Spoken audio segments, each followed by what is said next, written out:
In the annals of history, some stories are whispered not for their glory, but for their darkness. This is a story of absolute power, a love that defied an empire, and a grief so profound it ripped a hole between the mortal world and the divine.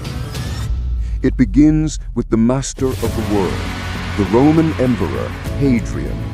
He was no simple tyrant, but a paradox, a hardened general who wrote poetry, a brilliant architect who fortified his empire's borders, then spent years traveling beyond them.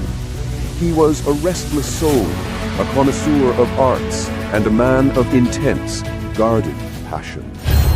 In the Roman world, love between men was understood, a private matter governed by unspoken rules. But the Emperor Hadrian was about to shatter every single one. Around the year 123 AD, on a tour through the province of Bithynia, he saw him, a Greek youth of quiet grace and almost supernatural beauty. His name was Antinous. The boy was taken from his humble life and thrust into the blinding center of imperial power. He was educated and groomed, becoming an extension of the emperor himself. Their connection was immediate, intense, and shockingly public. For 7 years, they were inseparable.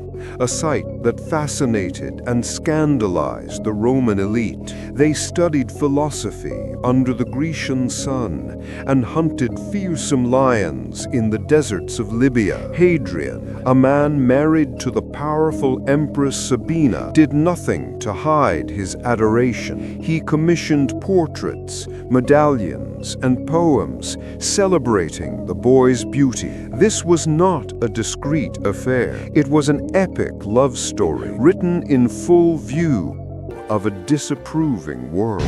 But time is a cruel enemy to beauty. Antinous was approaching his 20th year, an age where his role would bring shame. A shadow was creeping into their sunlit world, a silent, unspoken pressure.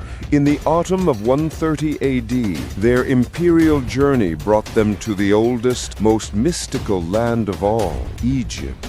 They boarded a lavish flotilla to sail down the lifeblood of that ancient kingdom, the Nile River, a land of dark tombs and gods who held the secrets to life, death, and rebirth. During the ancient festival of Osiris, the god who was murdered and returned from the dead, destiny turned.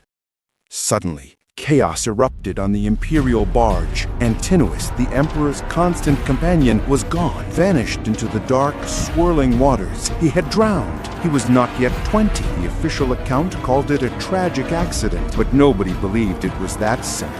The truth was far murkier and more terrifying. Was it murder, a silent push in the dead of night by a court consumed with jealousy, or suicide? A dramatic exit to immortalize their love at its peak. But the most sinister rumor was of sacrifice, that Antinous had willingly given his life in a dark magic ritual to save the ailing emperor. The truth was drowned with, forever locked in the silent depths. Hadrian's reaction was something the stoic Roman world had never witnessed. He did not grieve. He collapsed. His sorrow was bottomless, uncontrolled. He wept like a woman, a horrifying display for a living god. But this torrential grief soon hardened into a terrifying, obsessive resolve. If the gods had taken Antinous from him, he would retaliate. He would make Antinous one of them. With the full force of his imperial might, Hadrian began the largest memorial project in history. On the banks of the Nile, he ordered a city born from the desert sands, Antinopolis. Next, by imperial edict, he declared Antinous was a god, not a hero, but a full deity, to be worshipped alongside Jupiter and Osiris, a shocking violation of all tradition. A new cult swept the empire. Oracles were established. Miracles were reported.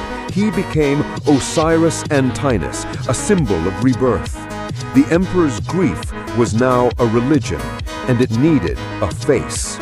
Hadrian commissioned a storm of art, 2,000 statues flooding every city from Britain to Syria. Each one showed him with the same haunting, melancholic gaze. He was forever trapped in stone, a silent monument to an emperor's madness.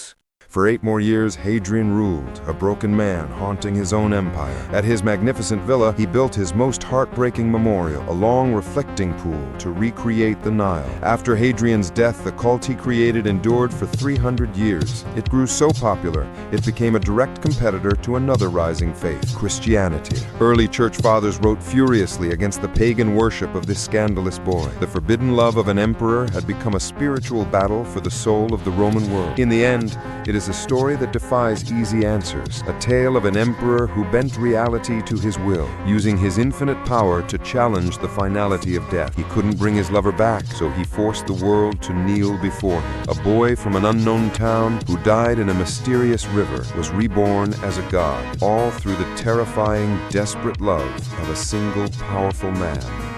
History is filled with ghosts like these, their stories trapped between obsession and eternity. Countless other secrets lie buried, waiting in the dark. To hear their whispers, subscribe and join us in the shadows.